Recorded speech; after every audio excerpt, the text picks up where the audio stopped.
नाना तुम्ही संध्याकाळी जेवणात काय खाणार आहे? नाही मी संध्याकाळी काही जेवणार नाही, माझी ढेरी वाढत चाललेली आहे. बर ठीक आहे. मम्मी आत्या तुम्ही दोघे काय खाणार आहे? मी नाही काय खाणार बाई, मला नाही भूक. मी लग्नाला गेले होते बाई, मी काय जेवणार नाही, मी जेवण करून आलेली. बर बर. पिऊ तू काय खाशील बाळा? माझ्या ना मैत्रिणीचा बर्थडे होता ना, तेव्हा मी तिकडूनच जेवून आले, त्यामुळे मला काही भूक नाही आली. बर बर. तू पण नाही काय खाणार का? समू म्हणू तुम्ही काय खाणार दोघी? मम्मी जो चिवडा आत्याने दिलाय ना तोच मी खाईन.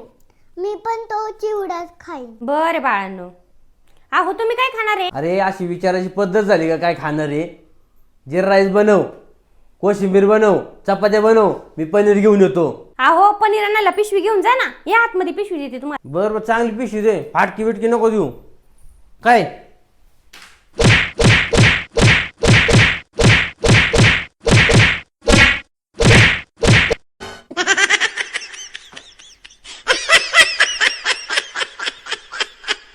अक्का मी आता डाएट करणार आहे.